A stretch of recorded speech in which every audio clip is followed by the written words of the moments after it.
Oke, bismillahirrahmanirrahim. Assalamualaikum warahmatullahi wabarakatuh. Perkenalkan, nama saya Alia Hardianti Pratiwi dengan NIM 22070161104. Di sini saya akan menjelaskan materi mengenai konsep berpikir resiliensi. Oke, lanjut. Pada pembahasan poin pertama itu ada respon dalam menghadapi masalah. Nah, manusia sendiri dalam menjalani hidupnya tentu tidak lepas dari berbagai masalah yang dialaminya ya teman-teman. Nah, dalam menghadapi masalah tersebut, respon yang dialami dalam menghadapi masalah itu beragam. Ada individu yang merespon masalah dengan melamun, menangis, bahkan ada yang melarikan diri dari kenyataan seolah-olah masalah itu tidak pernah terjadi. Tapi juga ada beberapa individu yang langsung menghadapi masalah tersebut dengan mencari solusinya. Nah, di sini menurut Siebert pada tahun 2005 memaparkan bahwa terdapat beberapa reaksi yang ditampilkan individu dalam menghadapi masalah. Yang pertama ada physical violence. Nah, ini tuh kekerasan fisik menyakiti orang lain atau diri sendiri. Nah, pada respon ini individu itu memiliki sikap yang emosional dan cukup ekstrim dan memiliki kecenderungan untuk melakukan kekerasan dalam bentuk menyakiti orang lain atau dirinya sendiri. Jadi individu di sini tuh ketika ada masalah bisa self harm, bisa menyakiti diri sendiri dengan menyayat bagian tubuhnya atau memukuli dirinya sendiri atau memukuli orang lain gitu. Selanjutnya itu ada helpless. Nah, di sini ketika individu dihadapkan oleh suatu masalah, individu cenderung bersikap pasrah dan tidak berdaya. Nah, individu di sini mengalami demotivasi dan tidak berusaha untuk mengatasi permasalahan tersebut karena merasa tidak mampu, seperti itu. Yang ketiga ada victim, selalu menempatkan diri sebagai korban, menyalahkan orang lain dan Tuhan.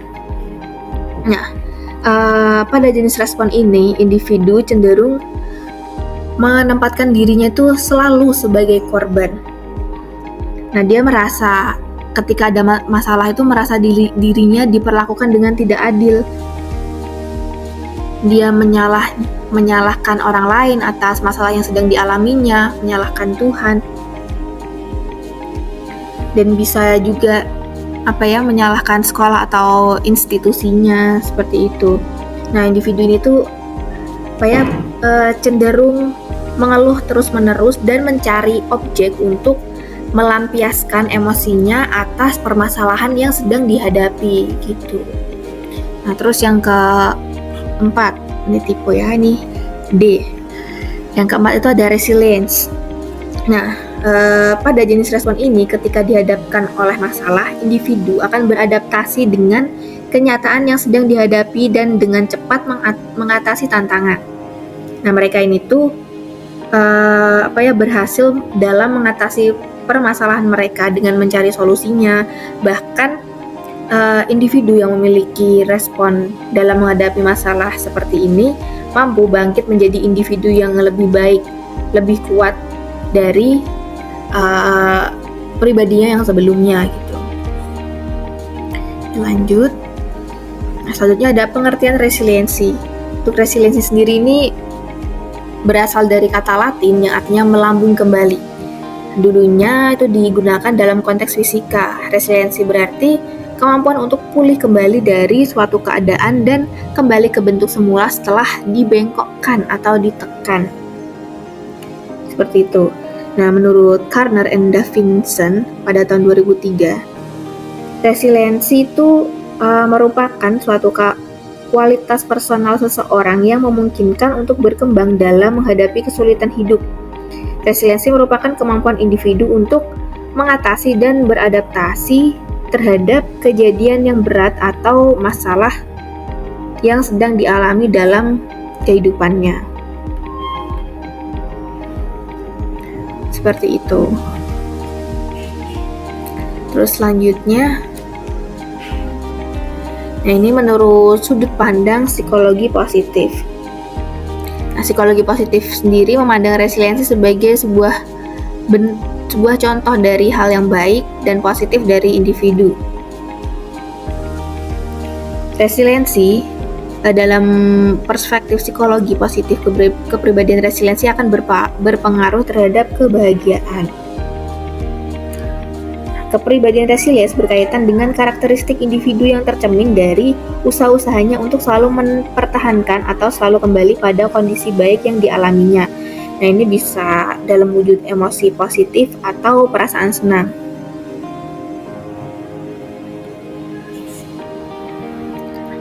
Untuk peran psikologi positif sendiri itu dapat memberikan kontribusi pada perkembangan individu agar berfungsi secara optimal.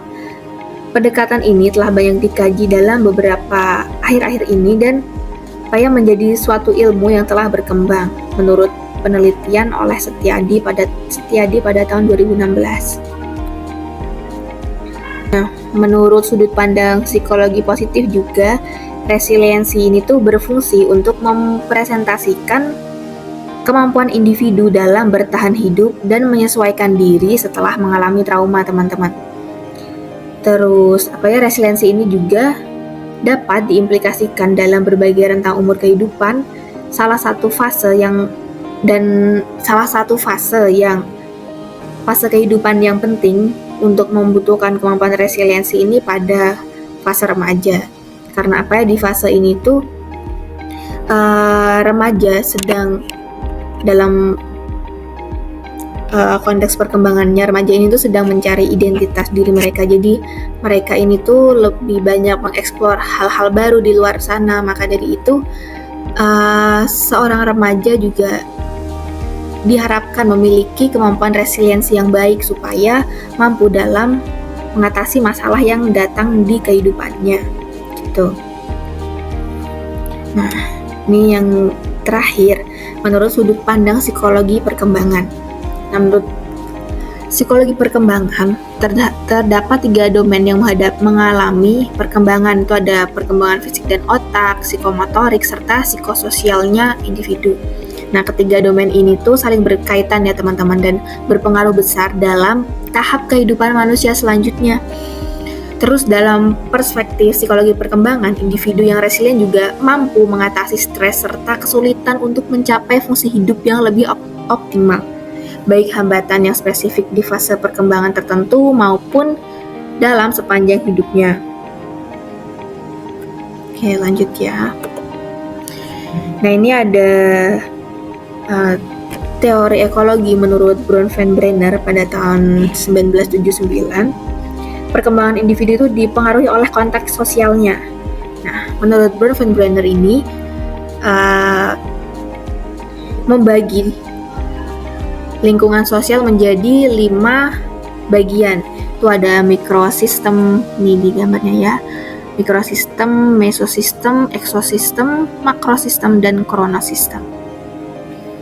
Nah, dalam mikrosistem ini hal-hal memiliki kontak langsung dengan anak di lingkungan terdekatnya. Contohnya itu seperti orang tuanya, saudara kandung, teman sekelas, guru, dan tetangga anak yang menjadi mikrosistem mereka. Karena dalam mikrosistem ini hubungan yang terjadi antara anak dengan orang yang di sekitarnya itu 2 arah. Jadi terdapat komunikasi langsung. Seperti itu. Selanjutnya ada mikrosistem. Sorry teman-teman, ini typo ya. Ini seharusnya itu bisa dilihat di gambarnya. Selanjutnya itu mesosistem ya. Nah, pada mesosistem ini merupakan tempat mikrosistem individu seseorang yang tidak berfungsi secara independen tetapi tetap memiliki hubungan dan saling mempengaruhi satu sama lain.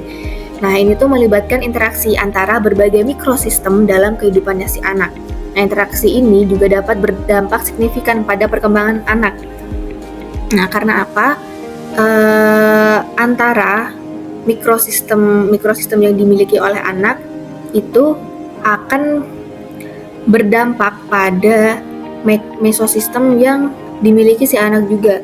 Contohnya, ketika seorang anak yang orang tuanya terlibat aktif dalam kehidupan sekolahnya seperti menghadiri pertemuan orang tua dan guru, atau menjadi sukarelawan dalam kegiatan yang diselenggarakan oleh sekolah yang dapat menjadikan anak berprestasi lebih baik secara akademis, karena di sini terdapat interaksi antara mikrosistem keluarga dan mikrosistem sekolah.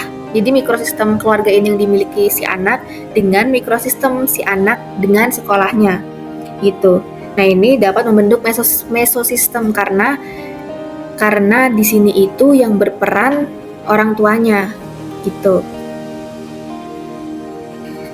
Nah, contoh selanjutnya juga bisa interaksi antara teman sebaya anak dengan lingkungan keluarga anak. Nah, jika teman-teman anak mampu menghargai prestasi akademis anak, sikap ini dapat mempengaruhi perilaku anak yang menyebabkan lebih banyak waktu yang dihabiskan untuk mengerjakan pekerjaan rumah dan belajar gitu. Jadi meskipun di dalam lingkungan mesosistemnya si anak ini tidak terlibat secara langsung, tapi antar mikrosistem yang dimiliki anak ini terlibat, saling mempengaruhi dan membentuk mesosistem seperti itu. Lanjut ya. Selanjutnya itu ada ekosistem. Nah, dalam ekosistem ini, struktur sosial, formal dan informal seperti pemerintah daerah, teman-teman ataupun keluarga dan media massa. Nah, itu tuh meskipun tidak berinteraksi langsung dengan anak, ekosistem ini tetap dapat mempengaruhi mikrosistem. Nah, ini untuk contohnya sendiri itu seperti kebijakan orang tua di tempat mereka bekerja. Nah, itu dapat mempengaruhi perkembangan anak secara signifikan. Jika perusahaan menawarkan jam kerja yang fleksibel, tidak larut malam, mungkin teman-teman, orang tua memiliki lebih banyak waktu untuk dihabiskan bersama anak mereka, ya enggak? Nah, tentunya dengan orang tua ini menghabiskan banyak waktunya dengan anak mereka, itu memiliki dampak positif pada perkembangan emosional dan hubungan keluarga dengan si anak. Seperti itu. Dan mungkin ada contoh selanjutnya itu keputusan pemerintah daerah. Jika Dewan Kota memutuskan untuk misal menutup pusat komunitas ataupun perpustakaan karena tujuannya untuk memotong anggaran, hal ini dapat membatasi akses anak terhadap sumber daya pendidikan dan kegiatan setelah sekolah yang dapat berpotensi mempengaruhi perkembangan akademis dan sosial mereka. Seperti itu. Nah, selanjutnya itu ada makrosistem. Nah, pada makrosistem ini berfokus pada bagaimana unsur-unsur budaya mempengaruhi perkembangan individu. Nah, ini terdiri dari ideologi budayanya, sikap, dan kondisi sosial tempat anak-anak tersebut terlibat.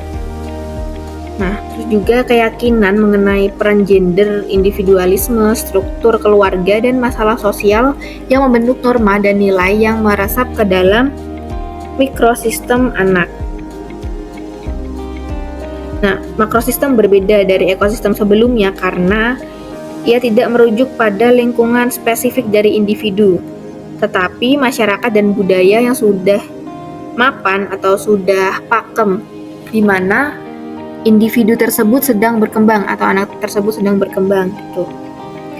Ini mungkin contohnya itu dalam masyarakat yang di situ atmosfernya mendukung atau menghargai prestasi seorang individu. Mungkin di sini anak-anak yang hidup di lingkungan tersebut akan didorong untuk menjadi lebih kompetitif dan mandiri. Nah, hal ini juga dapat mempengaruhi gaya pengasuhan dalam mikrosistem tadi, gaya pengasuhan yang terjadi antara orang tua kepada anaknya. Gitu. Di sini mungkin orang tua itu berfokusnya gaya pengasuhannya itu lebih berfokus pada pencapaian pribadi dan kemandirian si anak. Terus juga sebaliknya ya, ketika di dalam budaya di mana tempat anak tersebut hidup memprioritaskan kebutuhan kelompok di atas keinginan individu, nah hal ini dapat membentuk mikrosistem ketika orang tua dapat membentuk mikrosistem di mana pola asuh yang diberikan orang tua ini lebih banyak berbentuk seperti permainan kooperatif dan pengambilan keputusan bersama di antara teman-teman sebayanya, seperti itu. Ya, lanjut ya. Nah, ini yang terakhir. Yang terakhir ini ada kronosistem. Nah, untuk kronosistem sendiri itu berkaitan dengan perubahan dan transisi sepanjang hidup individu. Perubahan lingkungan ini tidak dapat diprediksi seperti kapan anak tersebut mulai sekolah, atau tidak dapat diprediksi seperti perceraian orang tua atau pindah sekolah. Saat orang tua pindah kerja yang dapat menyebabkan stres pada anak maupun di lingkungan orang-orang di lingkungan keluarga tersebut. Nah, cara anak-anak merespon transisi kehidupan yang diharapkan dan tidak diharapkan itu bergantung pada dukungan sistem ekologi mereka. Jadi, ketika di sistem ekologi anak tersebut mendukung anak buat survive, mendukung anak buat berkembang, itu dapat mempengaruhi respon dalam menghadapi masalah yang ada pada anak. Dan juga ketika sistem ekologi yang tidak mendukung, ini dapat menyebabkan anak dalam merespon masalah ini menjadi buruk, seperti itu. Nah, untuk kronosistem sendiri contohnya itu seperti pengenalan akses internet dan media sosial yang semakin meluas menunjukkan perubahan kronosistem yang sangat signifikan bagi banyak anak. Nah, kita dapat di era sekarang contohnya deh teman-teman, kita melihat anak-anak di zaman sekarang bahkan yang masih usianya TK, SD itu dia sudah terpengaruh oleh teknologi di usia sedemikian, di usia yang masih dini. Nah, pergeseran teknologi ini tuh telah mengubah cara anak berinteraksi dengan teman sebayanya. Anak-anak kecil zaman sekarang mungkin untuk bersosialisasi dengan teman sebayanya itu nggak seperti dulu lagi. Mereka sekarang lebih asik dengan gadgetnya karena difasilitasi dengan orang tuanya. Jadinya kemampuan untuk bersosialisasi dengan temannya juga tidak terlalu banyak ya. Jadinya mereka lebih sering menyendiri dengan menghabiskan waktunya bersama gadgetnya. Dan juga dalam mengakses informasi, mereka juga lebih mudah sekarang karena semua informasi sudah terdapat di dalam gadget mereka. Seperti itu. Nah, karena ini semuanya itu juga dapat mempengaruhi keterampilan sosial yang dimilikinya, serta perkembangan kognitif, bahkan pola tidur mereka. Anak yang sering terpapar sama gadget, sama media sosial, terutama anak-anak kecil ya teman-teman ya, supaya ketika nangis dikit orang tuanya memfasilitasi gadget supaya anaknya itu cepat diam, padahal itu dapat mempengaruhi perkembangan kognitif mereka jadi kesulitan dalam mengolah informasi karena seringnya dopamin yang masuk ke dalam tubuh melalui dari media sosial atau dari konten-konten yang menghibur, dapat menurunkan perkembangan kognitifnya dan pola tidur mereka, karena mungkin anak di sini sering main game, sering scroll video-video yang menyenangkan tanpa kenal waktu. Nah, pola perkembangan teknologi seperti ini kan kita individu tersebut, masyarakat itu tidak mampu memprediksinya gitu.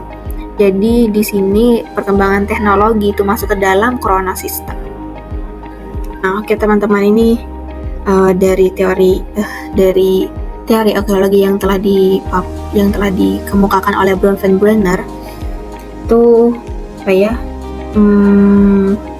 individu yang memiliki resilience atau respon dalam menghadapi masalahnya itu baik, mampu mengatasi stres serta kesulitan untuk mencapai fungsi hidup yang lebih optimal, baik hambatan yang spesifik di fase perkembangan atau hidupnya itu sangat dipengaruhi oleh sistem ekologi yang berada di lingkungannya. Jadi lingkungan itu sangat berpengaruh terhadap kemampuan individu dalam merespon masalah.